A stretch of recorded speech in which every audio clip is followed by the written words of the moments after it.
चलिए आज हम लोग पढ़ने वाले हैं असाइनमेंट ऑपरेटर। ऑपरेटर के कुछ टॉपिक्स बचे हुए थे तो उसमें आज हम पढ़ेंगे assignment operator. Assignment operator most time पे ऑपरेटर है असाइनमेंट ऑपरेटर। कैसे यूज करना है असाइनमेंट ऑपरेटर को, ठीक है।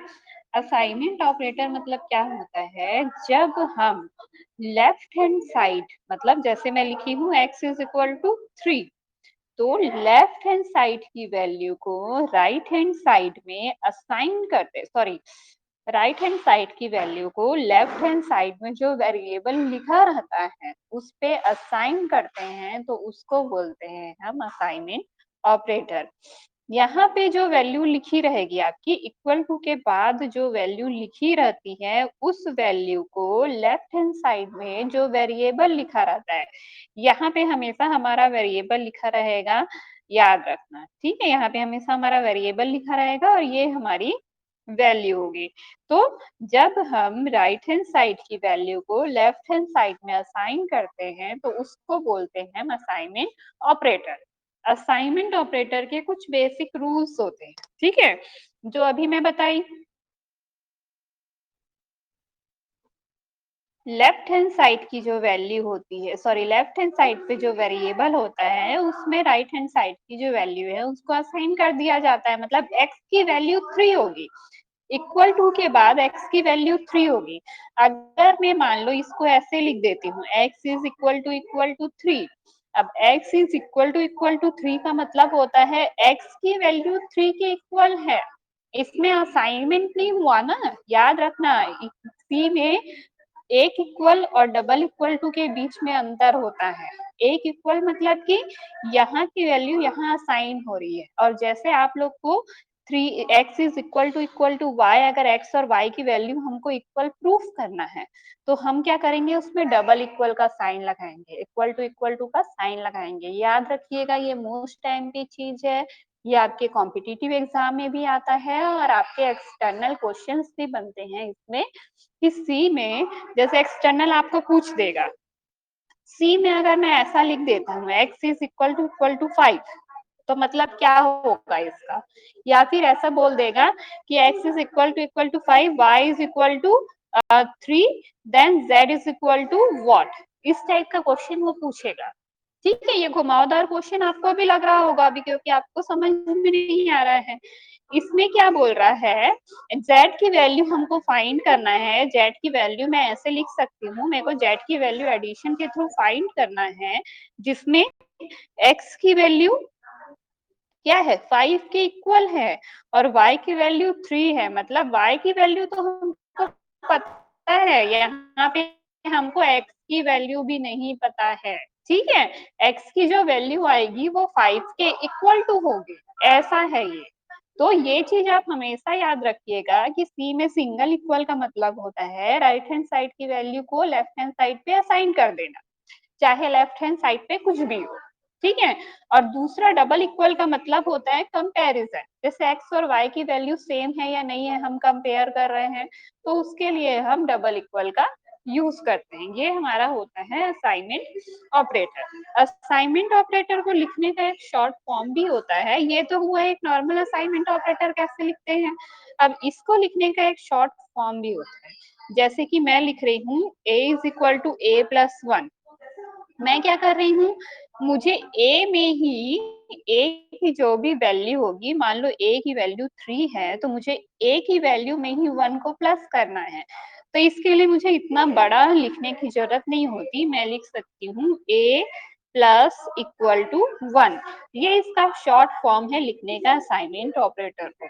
इसका मतलब क्या हुआ, अगर हम सामने में प्लस और इक्वल टू 1 लगाए हैं, इसका मतलब होता है a की वैल्यू में हमको प्लस करना है 1 को, फिर जो भी वैल्यू आएगी उसको असाइन करना है a में। फिर से बोल रही हूँ, धीरे धीरे बोलती हूँ, शायद समझ में आएगा, ध्यान से सुनिए। असाइनमेंट ऑपरेटर में पहली चीज तो हमेशा याद रखिएगा, लेफ्ट हैंड साइड में कुछ भी लिखा जा सकता है, कितना भी बड़ा इक्वेशन लिखा हो, कितना भी बड़ा एक्सप्रेशन लिखा हो, हमेशा राइट हैंड साइड की वैल्यू ही लेफ्ट हैंड साइड में असाइन होती है। एक चीज ये हुआ, दूसरी चीज इसको लिखने का शॉर्ट फॉर्म भी होता है। जैसे कि आपको क्वेश्चन दे दिया a minus equal to 2 if a is equal to 3, then a is equal to what, ये आपको क्वेश्चन दिया है।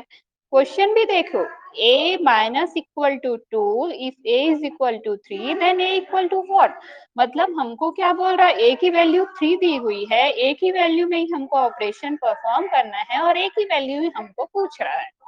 तो a की वैल्यू पहले 3 दी हुई है, फिर a की वैल्यू में हमको ऑपरेशन परफॉर्म करना है, तो ये ऑपरेशन कैसे परफॉर्म होगा, हम मान के चलते हैं ये a हमारा लेफ्ट हैंड साइड का वेरिएबल है और इस वेरिएबल में ही हमको माइनस करना है 2 को। तो इसको हम अगर सेपरेट करेंगे तो ये इक्वेशन बनेगा इस टाइप का, a माइनस 2, ये इक्वेशन बनेगा। उसके बाद फिर आप आसानी से आप वैल्यू पुट कर सकते हो, a की वैल्यू 3 दी हुई है, 3 माइनस 2 अगर हम करते हैं तो a की वैल्यू हमारी 1 आएगी और राइट हैंड साइड की वैल्यू a में असाइन हो जाएगी, तो हमारा यहाँ पे आंसर कितना आएगा, 1। इस टाइप के ये क्वेश्चंस बनते हैं असाइनमेंट ऑपरेटर के। तो असाइनमेंट ऑपरेटर क्या है, असाइनमेंट ऑपरेटर मतलब कि लेफ्ट राइट हैंड साइड की वैल्यू को लेफ्ट हैंड साइड पे असाइन करना। राइट हैंड साइड में कुछ भी इक्वेशन हो सकता है, कितना भी बड़ा वैल्यू हो सकता है, हमेशा लेफ्ट हैंड साइड पे ही असाइन होगा, कभी भी ऐसा असाइन नहीं होता, याद रखिएगा ना, कभी भी ऐसा असाइन नहीं होता है, हमेशा असाइन होता है इधर की वैल्यू इधर, राइट की वैल्यू लेफ्ट में ही असाइन होगी, कभी भी लेफ्ट की वैल्यू राइट में असाइन नहीं होती। सी का ये रूल है और सबसे बड़ा रूल यही है सी का, कि इसमें इक्वल टू मतलब कि असाइनमेंट ऑपरेटर और डबल डबल इक्वल टू मतलब कि कंपैरिजन होता है। आगे आप लोग जब प्रोग्राम बनाएंगे तब आप लोग को समझ में आ जाएगा कि कंपैरिजन कैसा होता है सी में।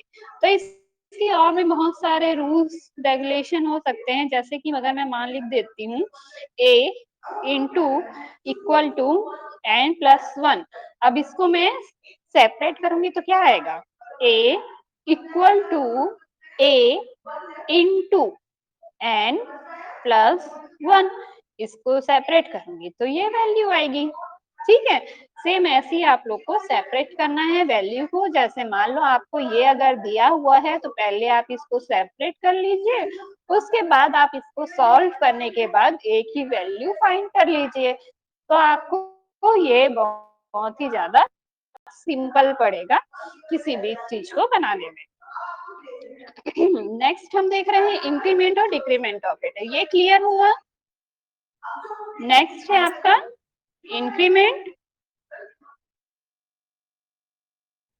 And decrement operator. ये एक ऐसा ऑपरेटर है ना, ये एक ऐसा ऑपरेटर है जो आपको लाइफ टाइम काम आने वाला है। लाइफ टाइम काम आने वाला है का मतलब आप व्यापम का एग्जाम दो, पीएससी का एग्जाम दो, किसी भी चीज का कॉम्पिटेटिव एग्जाम दो, एक ना एक क्वेश्चन इस ऑपरेटर के बारे में पूछा ही जाता है। तो ये एक मोस्ट आईएमपी ऑपरेटर है, बहुत ही ज्यादा आईएमपी ऑपरेटर है, और इसको आप लोग एकदम अच्छे से समझ लो। उसके बाद इससे रिलेटेड अगर कोई सॉल्व प्रॉब्लम्स आता है तो आप उसको आसानी से सॉल्व कर सकते हो।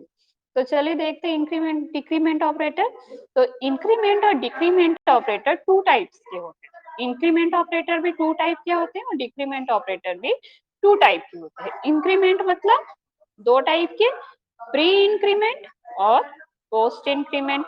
डिक्रीमेंट प्री डिक्रीमेंट और पोस्ट डिक्रीमेंट। प्री मीन्स पहले, ठीक है, अगर हम वेरिएबल के पहले दो प्लस का साइन लगाते हैं तो उसको बोलते हैं प्री इंक्रीमेंट ऑपरेटर। ठीक है, वैसे अगर हम वेरिएबल के बाद मतलब a नाम का वेरिएबल है उसके बाद प्लस का साइन लगाते हैं तो इसको बोलते हैं पोस्ट। प्री मतलब पहले, इंक्रीमेंट मतलब डबल प्लस।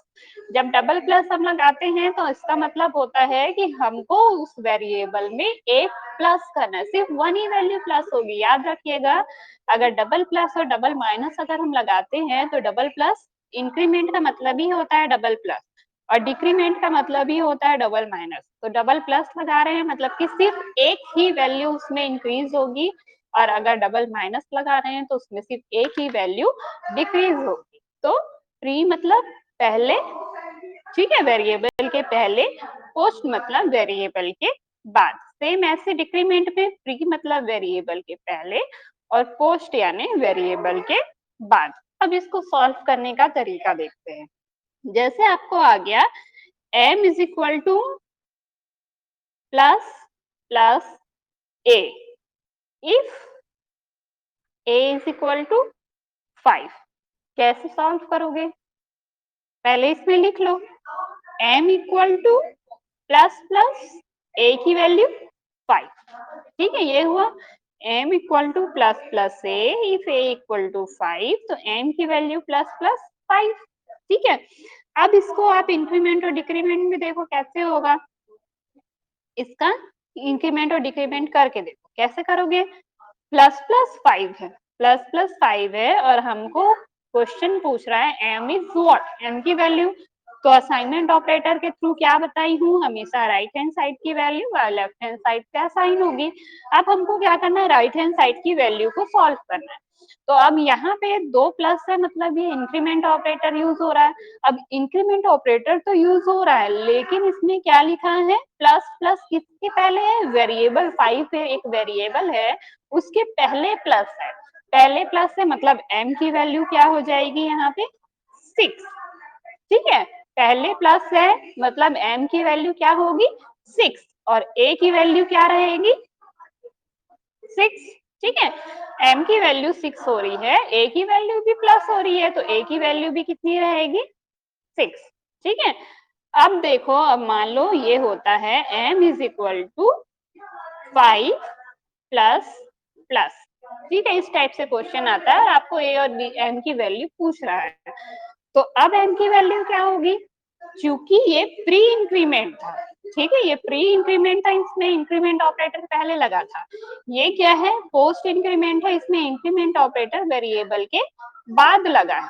तो इसमें क्या होता है, पहले वैल्यू असाइन हो जाती है, मतलब यहाँ पे m की वैल्यू कितनी हो जाएगी 5, ठीक है, क्या बोल रही हूँ, पोस्ट में पहले वैल्यू असाइन हो जाती है उसके बाद वैल्यू इंक्रीज होती है।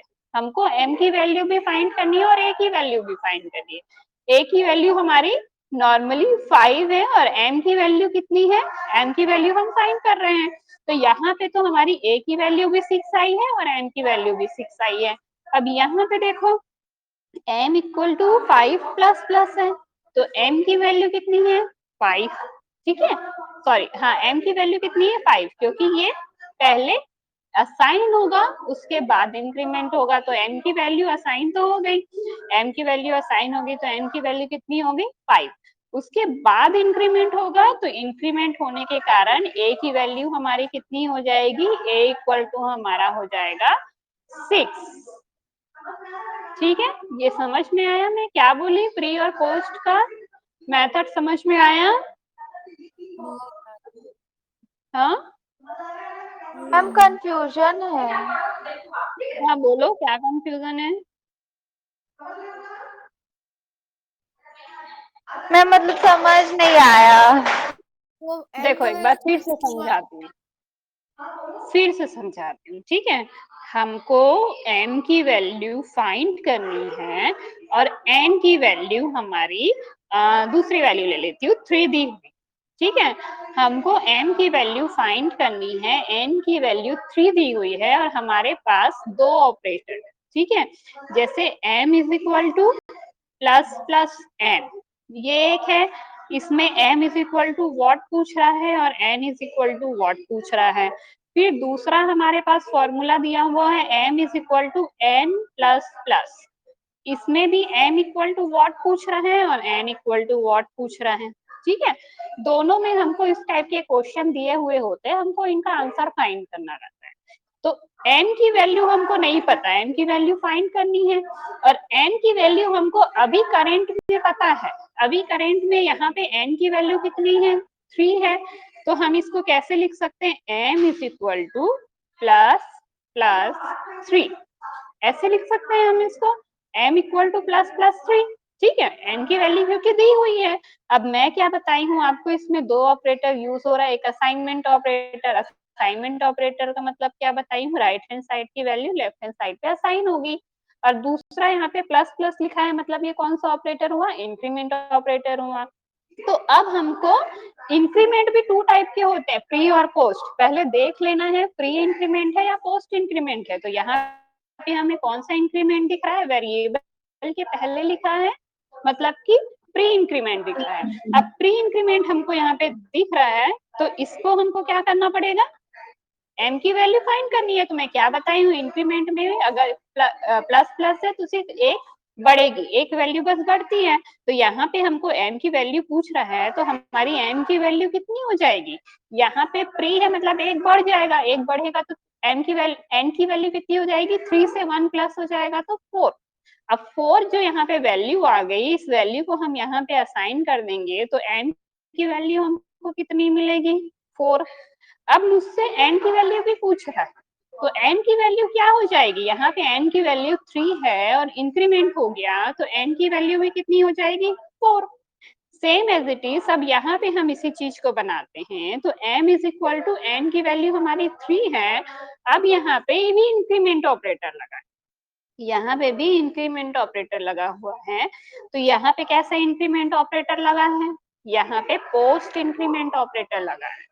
पोस्ट इंक्रीमेंट मतलब बाद में, बाद में मतलब पहले वैल्यू असाइन होती है, उसके बाद इंक्रीमेंट डिक्रीमेंट होता है। तो बाद में मतलब m की वैल्यू पहले असाइन हो जाएगी, तो m की वैल्यू अभी कितनी हो गई, 3, ठीक है।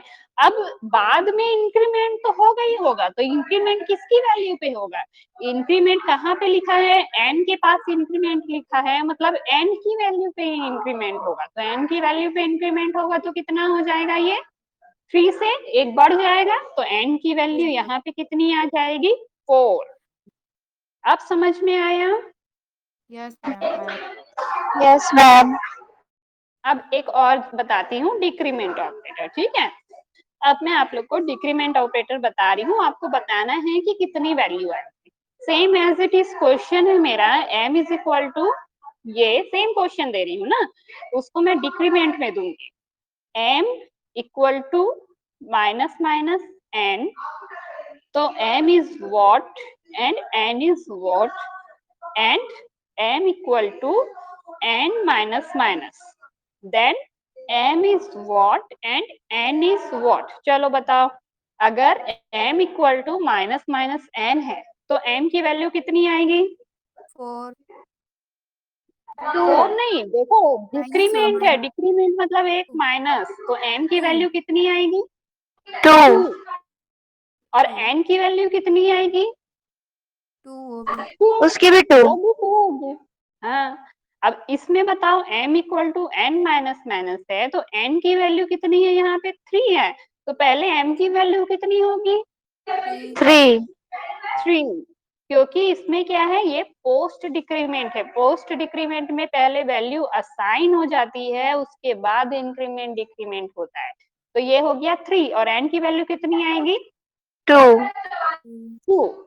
तो ये हमारा इंक्रीमेंट और डिक्रीमेंट ऑपरेटर है, आया समझ में, most yes IMP ma'am. Operator है। इसी में आप लोग के क्वेश्चंस बनते हैं, मैं आप लोग को एक आध क्वेश्चन भेजती हूँ, अब आप लोग को ये और अच्छे से क्लियर हो जाएगा। अब यस हमारा मैम। लास्ट ऑपरेटर है, स्पेशल ऑपरेटर होते हैं, स्पेशल ऑपरेटर है, ये दो टाइप के होता है, एक होता है कॉमा ऑपरेटर और दूसरा होता है साइज ऑफ ऑपरेटर।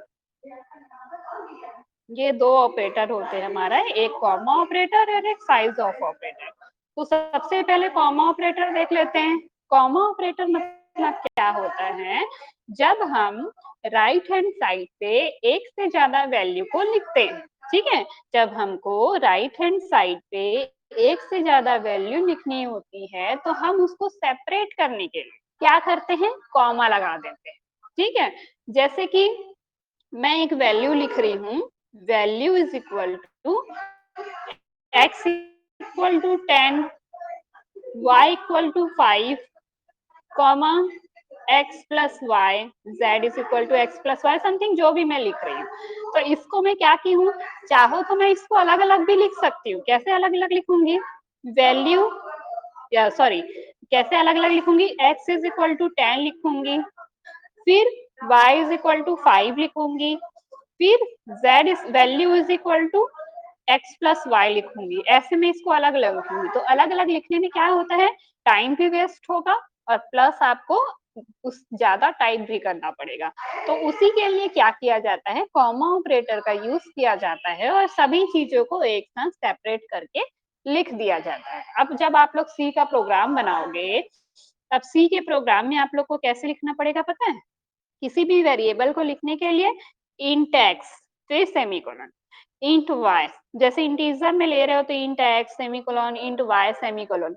अब इंट जेड भी लिख देती हूँ, इंट जेड, 3 वेरिएबल हमको लिखना है, तो आप इस 3 वेरिएबल को ऐसे भी लिख सकते हो, या तो फिर कॉमा ऑपरेटर के थ्रू सेपरेट करके int x comma y comma z ऐसे भी लिख सकते हो। तो ये आपका कॉमा ऑपरेटर का यूज है। कॉमा ऑपरेटर का यूज हमेशा राइट हैंड साइड की वैल्यू को कम करने के लिए, एक साथ लिखने के लिए लिखा जाता है। मतलब राइट हैंड साइड पे हमें अगर एक से अधिक वैल्यू या एक्सप्रेशन को लेना है, तो हम कॉमा ऑपरेटर के थ्रू उसको सेपरेट कर सकते हैं। तो इसका मतलब होता है int x, int y, int z. जो चीज हम लोग यहाँ पे अलग अलग लिखे हैं ना, उसी चीज को हमने एक लाइन पे लिख दिया है। ये होता है कॉमा ऑपरेटर का यूज। दूसरा है आपका size of operator. Size of operator का यूज क्यों किया जाता है, इसका यूज सी प्रोग्रामिंग में बहुत कम किया जाता है। साइज ऑफ ऑपरेटर मतलब होता है कि इसमें जो ऑपरेंड है, ठीक है, कितने बाइट स्टोरेज ले रहा है, ठीक, ऑपरेंड कितने बाइट स्टोरेज ले रहा है, ये पता करने के लिए हम साइज ऑफ ऑपरेटर का यूज करते हैं। अब कितने बाइट स्टोरेज ले रहा है, इसका क्या मतलब है, देखो आप ऑपरेंड और ऑपरेटर आप लोग को पता है क्या होता है, ऑपरेंड और ऑपरेटर। अब जैसे मैं एक इक्वेशन एक्सप्रेशन लिख रही हूँ, इंट ए इंटीजर टाइप का वेरिएबल है, इक्वल टू 100, ठीक है। अब मैं इसमें साइज ऑफ ऑपरेटर लगा रही हूँ, तो साइज ऑफ ऑपरेटर कैसे लगाएंगे, C is equal to size of A, ठीक। तो इसका आंसर क्या आएगा पता है, साइज ऑफ ए का साइज मतलब ए जो वेरिएबल है वो मेमोरी में कितना स्टोरेज लिया है, सिर्फ मेमोरी में कितना स्टोरेज लिया है इसी को चेक करने के लिए साइज ऑफ ऑपरेटर का यूज करते हैं। तो ए जो वेरिएबल है वो आप लोग को दिख रहा है इंटीजर टाइप का वेरिएबल, और इंटीजर हमेशा मेमोरी में 2 बाइट स्पेस लेता है। तो यहाँ पे कितना आ जाएगा, सी इक्वल टू 2। तो ये आपका होता है साइज ऑफ ऑपरेटर। एक चीज याद रखना आप लोग, इंटीजर जो वैल्यू होती है वो मेमोरी में हमेशा 2 बाइट का स्पेस लेती है। कैरेक्टर जो होता है वो 1 बाइट का लेता है।